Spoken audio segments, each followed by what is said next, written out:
భారత్లోని అన్ని ఛానల్స్ ను ఆంధ్రదేశంలో ప్రసారం చేస్తున్న ఏకైక network city cable. Welcome to city cable news bulletin లో ముందుగా హెడ్లైన్స్.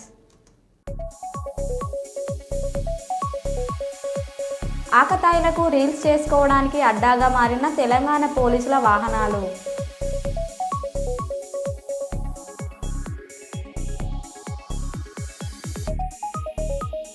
గుడుంబ స్థావరాలపై పోలీసుల దాడులు.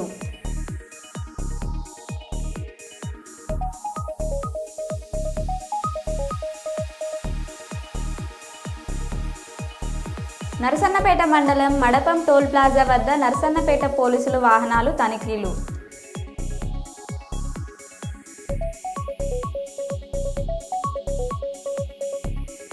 జిల్లా పోలీసు కార్యాలయంలో డాక్టర్ బిఆర్ అంబేద్కర్ గారి చిత్రపటానికి ఘనంగా నివాళులు.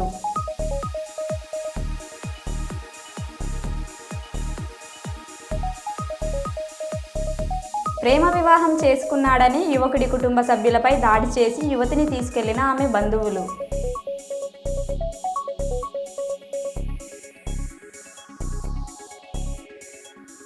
ఇక వివరాల్లోకి వెళ్తే, షాయంపేట పోలీసుల వినూత్న ఆలోచన. రోడ్డు ప్రమాదాల నివారణకు పరకాల ఏసీపీ సతీష్ బాబు ఆధ్వర్యంలో షాయంపేట పోలీసులు వినూత్న ఆలోచనకు శ్రీకారం చుట్టారు.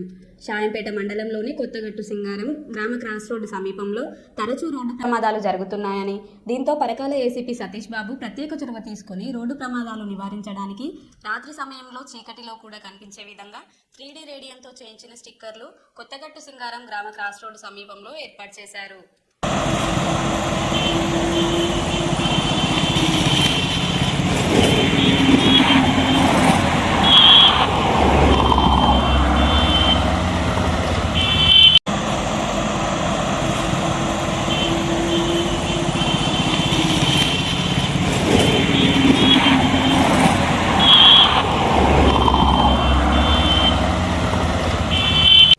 ఖమ్మం వైరా కొనిజర్ల మండల పరిధిలోని తనికెళ్ల గ్రామం సమీపంలో సుమారు 15 రోజుల క్రితం రోడ్డు ప్రమాదం గురై రోడ్డు పక్కన పడిపోయిన ఆయిల్ ట్యాంకర్. రాత్రి ఒక్కసారిగా ఆయిల్ ట్యాంకర్ నుంచి మంటలు రావడంతో భయాందోళనలకు గురైన వాహనదారులు. మంటలు ఆర్పేందుకు 2 గంటలు శ్రమించిన ఫైర్ అధికారులు.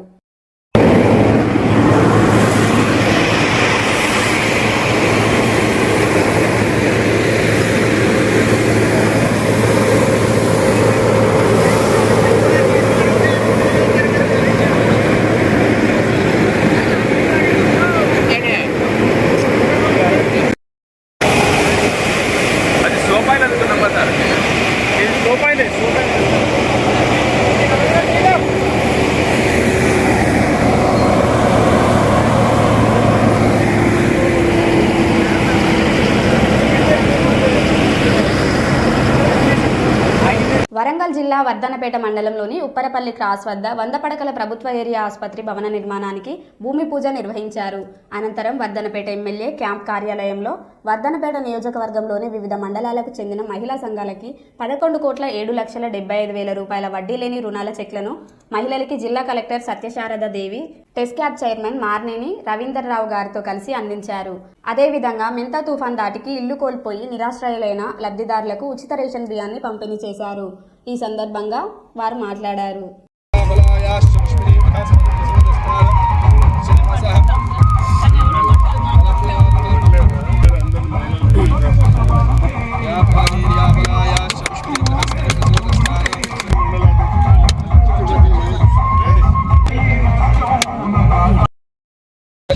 భగవానికి ఏకదంత భగవానికి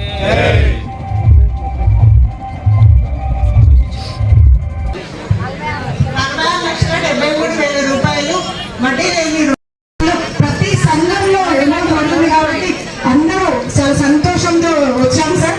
అందరూ గట్టిగా చప్పట్లు కొట్టారు. సంవత్సరానికి ఒక మండలానికి దాదాపుగా 2 కోట్ల రూపాయలు వస్తుంది. అదే సంఘం మహిళలు చూసుకోవచ్చు. ఆహ్వానం అవన్నీ కూడా తడిసిపోయి నష్టపోయడం జరిగింది. దానికి సంబంధించి గౌరవనీయులు మన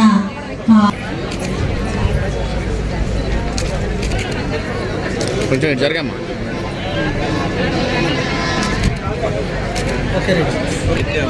ఉచితంగా ఈ కుటుంబంలో 3 సభ్యులు ఉన్నారు. వీరు 18 కిలోల బియ్యం ప్రస్తుతంగా ఇవ్వడం.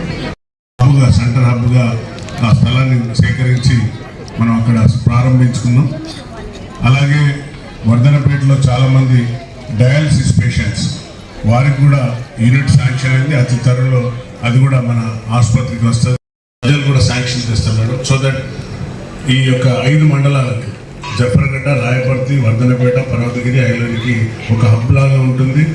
ఈ చిన్న చిన్న తగాదాలు ఏదైతుందో, చిన్న చిన్న కేసులకు వరంగల్ పైన ఆధారపడకుండా డిస్ట్రిక్ట్ కోర్టుకు పోకుండా ఇక్కడనే వాటిని పరిష్కరించే విధంగా అందరికి అందుబాటులో అందే విధంగా ఉంటుంది మేడం. సో తప్పనిసరిగా మనం అనుకున్నవన్నీ ఒక్కొక్కటి జరుగుతున్నాయి. మన గౌరవ ముఖ్యమంత్రి గారు వర్ధనపేటకు గతంలో శాంక్షన్ తెచ్చినని ప్రగల్భాలు పలుకున్నారు. ఎక్కడ కూడా శాంక్షన్ లేదు. శాంక్షన్ లేకుండానే స్టోన్ వేసిపోయింది. కానీ నేను కాంట్రవర్సీకి పోదలుచుకోలేదు. మేము ఏం చేసినా కూడా అభివృద్ధి లక్ష్యంగా మేము ముందుకెళ్తున్నాం. ప్రజాపాలనలో ప్రతిదీ కూడా ప్రజలకు సంక్షేమాలు చేర్చే విధంగా, సంక్షేమ పథకాలు వారి గడపకు తాకే విధంగా పనిచేస్తున్నాం. మీరందరూ చూస్తుంటారు, మన వర్ధనపేట హాస్పిటల్లోనే 100 బెడెడ్ హాస్పిటల్ అని శిలాపలకం, అది శవపలకం లాగానే ఉండిపోయింది ఇన్ని రోజులు. కానీ మేము అవి శాంక్షన్ లేదు దానికి. ఇలా ఒక్కటే కాదు, నా కాన్స్టిట్యున్సీలో సుమారుగా 400 పైచిలకు శిలాపలకాలు వేసిపోయింది. ఎక్కడ కూడా శాంక్షన్స్ లేవు. కానీ ఈరోజు అన్నీ మేము పురపరిశీలించుకుంటా, ప్రతి గ్రామం తిరుగుకుంటా ఏం కావాలి, కనీసం ఒక సోయి లేకుండా గత ప్రభుత్వం, మన సోదరులు, మన పెద్దలు పాపం చాలా మంది ఏజ్డ్ పీపుల్ షుగర్తోని, తర్వాత డయాలసిస్తోని బాధపడుతుంటారు. కనీసం ఒక్కరోజు కూడా ఆలోచించలేదు.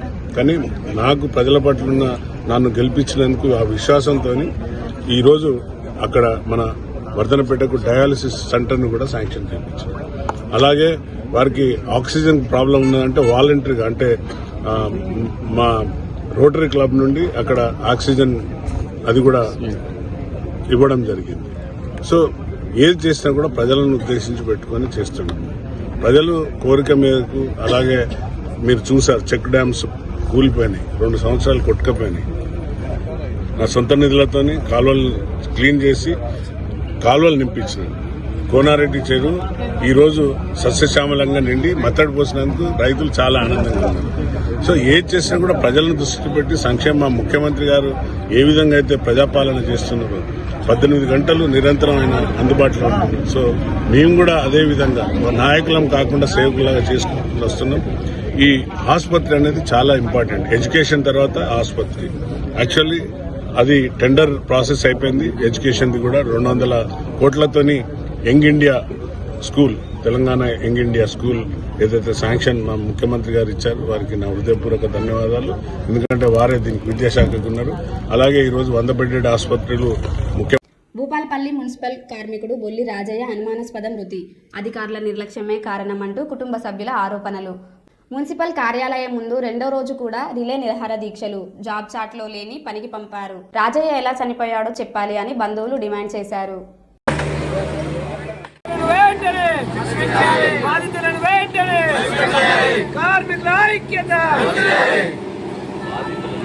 బొల్లి రాజయ్య కుటుంబానికి 50 లక్షల ఎక్స్గ్రేషియా. కార్మికుల ఐక్యత, కార్మికుల ఐక్యత, మున్సిపాలిటీ కార్మికుల ఐక్యత. చనిపోయిన బొల్లి రాజయ్య కొడుకుని నేను 22వ తారీఖు శనివారం రోజు మా డాడీ చనిపోయాడు. కేవలం వారికి అధికారుల నిర్లక్ష్యం వల్ల. మా డాడీ చేసేది స్లీపింగ్ పని, కానీ చెట్లు వేయడానికి పంపారు. ఆయన సెక్షన్లో లేని పనికి పంపారు, చనిపోయారు. గవర్నమెంట్ హాస్పిటల్లో ఉంటే మేము కలెక్టర్ ఆఫీస్కి తీసుకుపోతే మా మీద దౌర్జన్యం చేసి లాఠీ చార్జ్ చేసి, ఎందుకు అని అంటే అది ప్రోటోకాల్ ఏదో మిస్ చేసినామంట, కలెక్టర్ ఆఫీస్లో పోవడం తప్పంట. అందుకనే మమ్మల్ని లాఠీ చార్జ్ చేసి ఇక్కడికి వచ్చి కూర్చొని 2 రోజులు అవుతుంది. మా డాడీ చనిపోయి 4 రోజులు అవుతుంది. ఇంతవరకు ఎవ్వరు కూడా స్పందించలేదు అన్న. కనీసం కలెక్టర్ అయినా లేకుంటే ఎమ్మెల్యే అయినా ఎవ్వరు కూడా స్పందించలేదు. ఇప్పుడు బాధతోటి కలెక్టర్ ఆఫీస్కి పోతే లాఠీ చార్జ్ చేసిర్రు.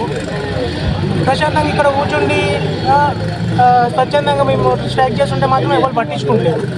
ఇది ఎక్కడి న్యాయం అన్న నాకు అర్థమవుతలేదు. 4 రోజులు అవుతుంది, ఇంకా 40 రోజులు అవుతుందో ఏమో వాళ్ళు పట్టించుకోవడానికి.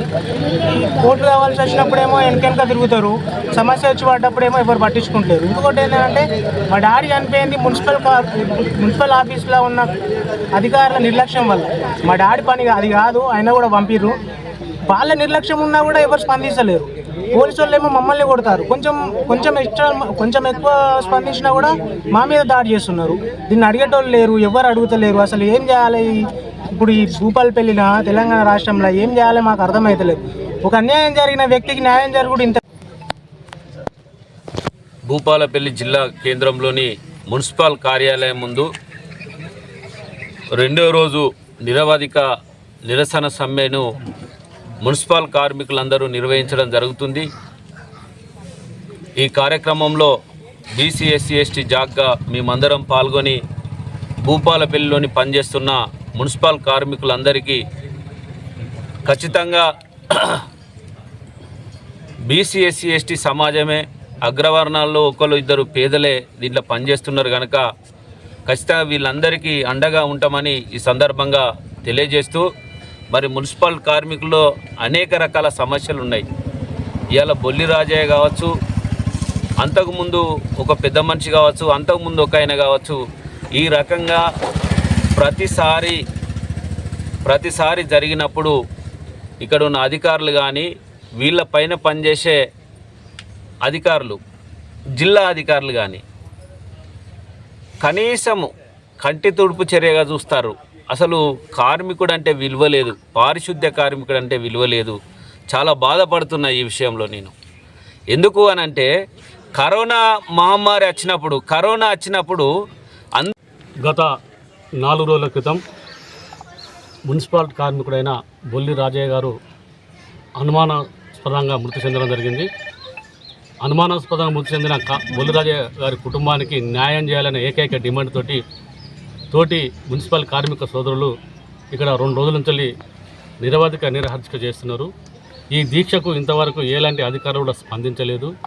కలెక్టర్ గారు కావచ్చు, జేసీ గారు కావచ్చు, అదేవిధంగా మున్సిపల్ కమిషనర్ కావచ్చు, ఎవరు స్పందించలేదు. ఏదైతే కార్మికుడు చేయాల్సిన పనిని వాస్తవంగా గ్రామ పంచాయతీలు కావచ్చు, మున్సిపాలిటీలు కావచ్చు, కార్పొరేషన్లు కావచ్చు, వీటినైనా కూడా ఉద్యోగాలు అడుక్కునేది, కోరుకునేది ఎవరంటే ఎస్సీ ఎస్టీ బీసీ వర్గాల వాళ్ళే ఉంటారు. వాళ్ళపైన అధికారులు అగ్రవర్ణాలకు సంబంధించినటువంటి వాళ్ళు ఉంటారు. వాళ్ళకు బాధ్యత తెలియదు, బానిసత్వాన్ని పెంచి పోషించడం తప్ప. అందులో భాగంగానే భూపాలపల్లిలో బొల్లి రాజయ్య అనే ఒక మున్సిపల్ కార్మికుడిని బాధ్యతారహితంగా సంబంధం లేని పనికి తీసుకెళ్ళి ఆయన హత్యకు కారణమైనటువంటి అధికారులను సస్పెండ్ చేయాలని, బొల్లి రాజయ్య కుటుంబానికి ఎక్స్గ్రేషియన్ మంజూరు చేస్తూ ఉద్యోగం ఇవ్వాలని తోటి సహచర కార్మికులు చేస్తున్నటువంటి ఈ దీక్షకు తెలంగాణ విద్యావంతుల వేదిక తరపున సంపూర్ణమైనటువంటి మద్దతు తెలియజేస్తున్నాం. ఎందుకంటే ఇది ఒక న్యాయమైన సమస్య.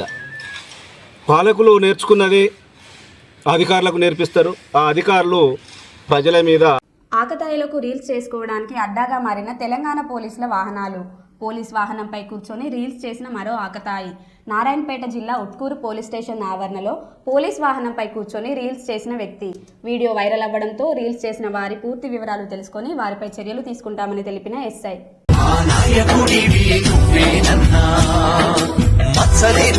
మంచి మనసుకు చేతులెత్తి మా దండాలన్నా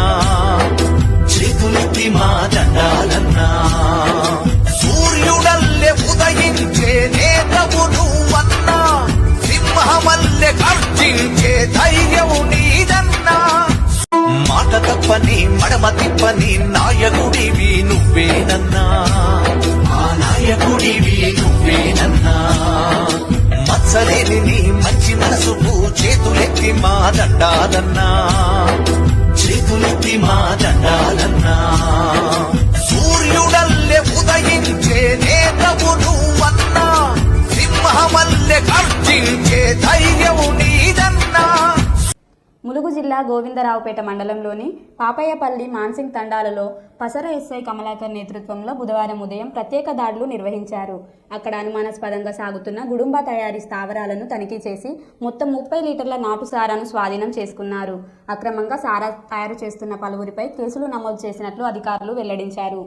ప్రభుత్వ నిషేధిత గుడుంబ తయారీ లేదా విక్రయంలో పాల్గొన్న వారిపై కఠిన చర్యలు తీసుకుంటామని ఎస్ఐ కమలాకర్ స్పష్టం చేశారు. స్థానికుల సహకారంతో ఇటువంటి అక్రమ కార్యకలాపాలను పూర్తిగా అరికట్టే ప్రయత్నం కొనసాగుతుందని ఆయన తెలిపారు.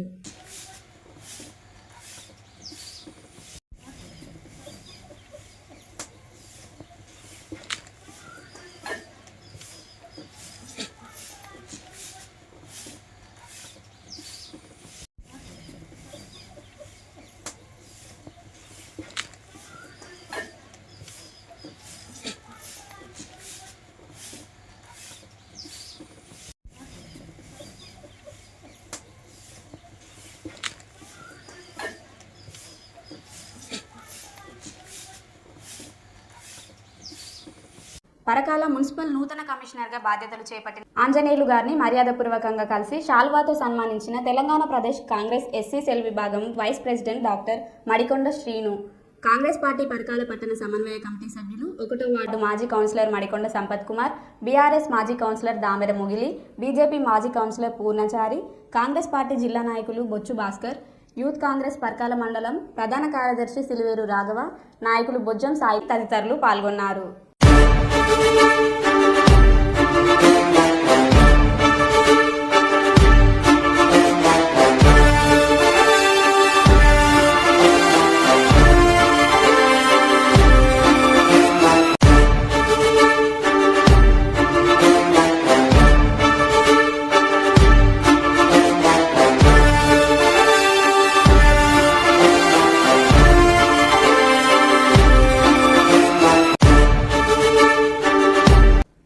మంచిర్యాల జిల్లా మందమరి పట్టణంలోని సుబ్రహ్మణ్యేశ్వర ఆలయంలో ప్రతి ఏటా మార్గశిర మాసం శుక్లపక్ష షష్ఠి నాడు సుబ్రహ్మణ్య షష్ఠిని జరుపుకుంటారు. సుబ్రహ్మణ్య షష్ఠిని స్కంద షష్ఠి అని కూడా అంటారు. సుబ్రహ్మణ్యేశ్వర స్వామి జన్మించిన సందర్భంగా సుబ్రహ్మణ్యేశ్వర షష్ఠిని జరుపుకుంటాము. సుబ్రహ్మణ్యేశ్వర ఆలయంలో ఉదయం 5 గంటల నుండి స్వామికి అభిషేకాలు చేస్తూ స్వామికి ప్రత్యేక పూజలు చేశారు. ఈ పూజ వల్ల ప్రత్యేక వివాహం కాని వారికి వివాహం జరుగుతుందని, సంతానం లేని వారికి సంతానం కలుగుతుందని అంటారు. అలాగే ఆర్థిక సమస్యల నుండి విముక్తి కలుగుతుందని అన్నారు.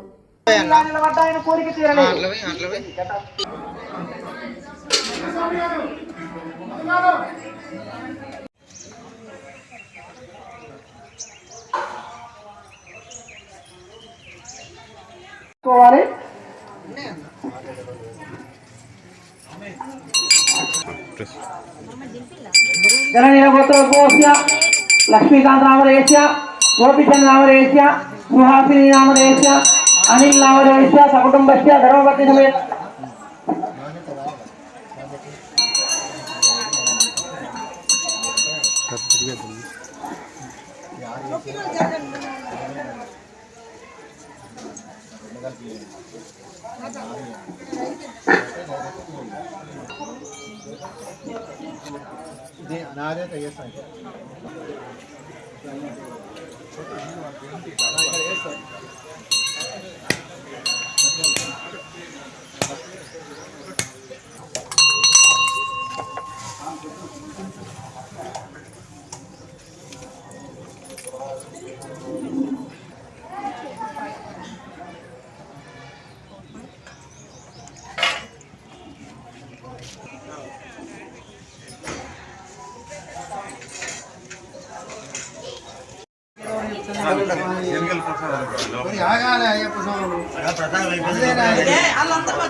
నా పేరు శరత్ శర్మ.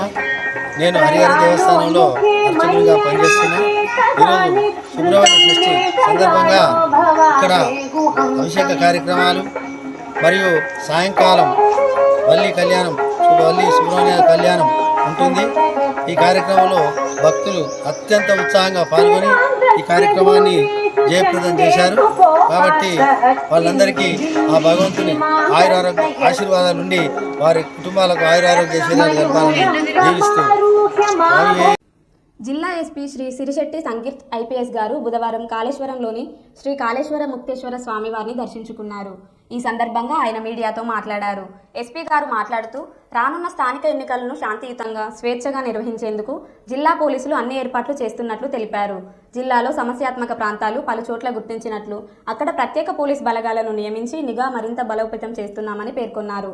ఎలాంటి ప్రలోభాలకు లోను కాకుండా ప్రతి ఓటరు తమ ఓటు హక్కును వినియోగించుకోవాలని ఎస్పీ గారు ప్రజలకు విజ్ఞప్తి చేశారు. స్థానిక ఎన్నికలను అందరూ సజావుగా జరిగేలా సహకరించాలని కోరారు.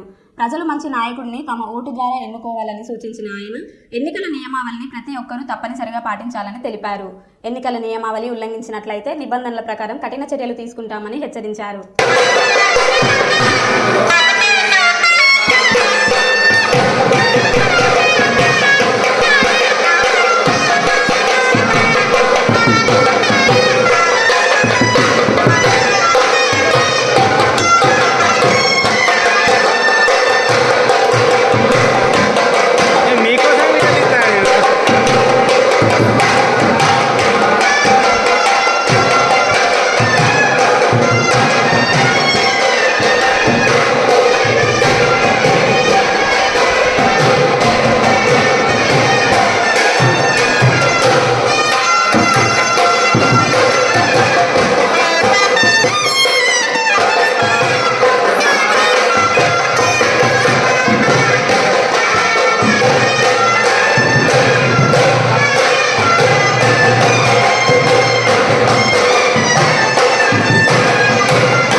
ఖమ్మం జిల్లా నేలకొండపల్లి మండల కేంద్రంలో తమ భూమి సమస్య పరిష్కారం కాకపోవడంతో విసుగు చెందిన రైతు కొలిపాక రామదాసు తహసీల్దార్ కార్యాలయంలోనే అడ్డంగా పడుకొని వినూత్న నిరసన తెలిపాడు. హైకోర్టు తీర్పు వచ్చినా అధికారులు భూమి చూపించడం లేదని రామదాసు ఆవేదన వ్యక్తం చేశాడు. ప్రజావాణి కార్యక్రమానికి అధికారులు సమయానికి హాజరు కాకపోవడంతో ప్రజలు ఇబ్బందులు పడుతున్నారు. ఉన్నతాధికారులు స్పందించి మండల అధికారులను ప్రజావాణికి హాజరయ్యేలా చూడాలని ప్రజలు కోరుతున్నారు.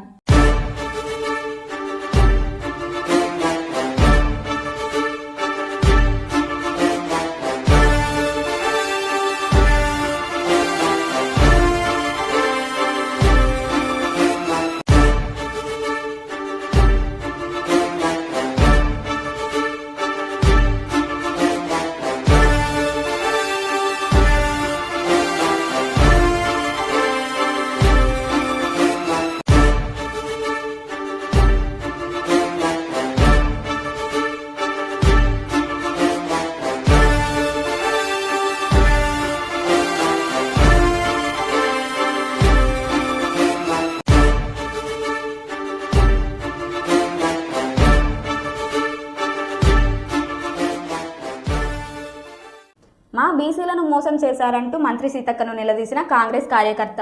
పంచాయతీ ఎన్నికల్లో 42% రిజర్వేషన్లు అని మండలంలో ఒక్క బీసీ సీటు ఇవ్వలేదంటూ మంత్రి సీతక్కను నిలదీసిన కాంగ్రెస్ కార్యకర్త. ములుగు నియోజకవర్గంలోని కన్నాయిగూడెం మండలంలో 6000 మంది బీసీలు ఉంటే ఒక్క రిజర్వేషన్ సీటు రాలేదని మంత్రి సీతక్కను నిలదీసిన కాంగ్రెస్ కార్యకర్త. మాకు ఒక్క బీసీ అంటే ఒక్క సీటు కూడా రాలేదంట. మేము ఇప్పటి నుంచి కన్నాయిగూడెం మండలంలో కాంగ్రెస్ నాయకులు మా భుజాల మీద ఎత్తుకొని మేము ప్రతి క్షణం అనుక్షణం ఓకే రాజ్యాంగం ప్రకారం ఫస్ట్ ఎస్సీలకు, ఎస్టీలకు, అనేది ఏంటంటే తర్వాత బీసీలకు ఓకే అక్క పర్లేదు. అయితే ఒక్కటన్నా రావద్దా మాకు పార్టీ తరఫున మాకు 42 రిజర్వేషన్ 42% ఇస్తానని ఒప్పుకున్నారు.